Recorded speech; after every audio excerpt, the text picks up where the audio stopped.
Hello everybody, welcome to day 2 for credit 6. So you're going to go ahead and watch this video on the properties of functions. It talks about domain and range and increasing, decreasing, all that good stuff.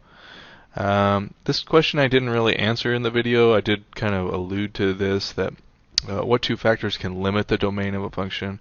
Well, you could have an asymptote that I talked about, or in this case it didn't limit the domain, but it limited the range, where it came down to a point but never went past it. So this would be y is greater than or equal to some number c, for example.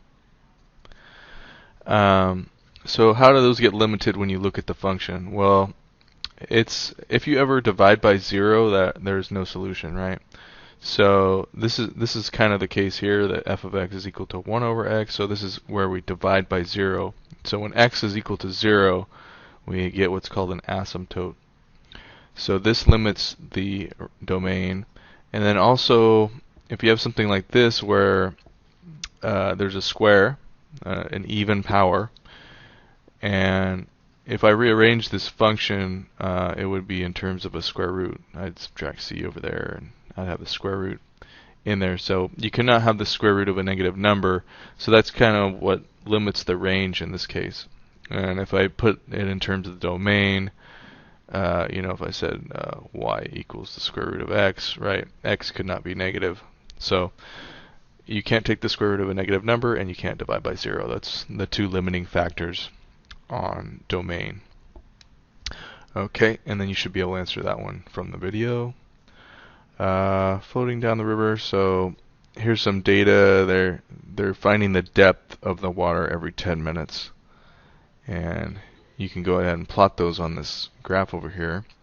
You might want to make it each point 10 minutes at a time, and make this your graph. So I don't know, if you want to do the depth of feet, maybe make it -4, and then plot that to kind of see how deep the water is. And then you can answer these little questions here. So what is the y-intercept? When the x value is equal to 0, where are you on the y-axis? X-intercept, so when the y value equals 0, and it may be that there is no x-intercept. Domain and range, so range would be like the highest value it gets to, in the to the lowest value. Domain is the starting value to the furthest it gets this way. Okay, maximum and minimum. So what's the highest value, what's the lowest value, and where is it increasing and decreasing? Okay. Is the rate of change constant? Is it continuing to go in a straight line? So explain that. You'll do the same kind of thing on this problem, but it's not going to be individual points. It's going to have a smooth curve, but the same idea.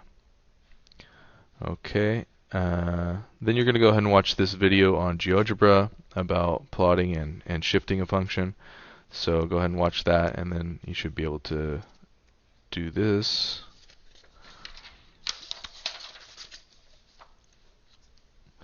And answer these questions.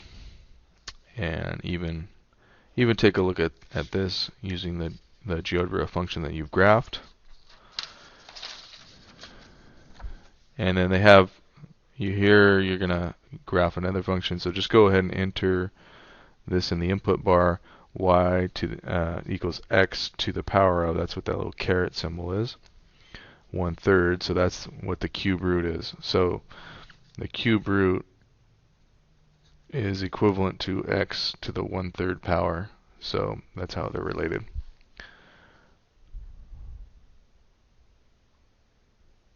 And go ahead and answer those questions.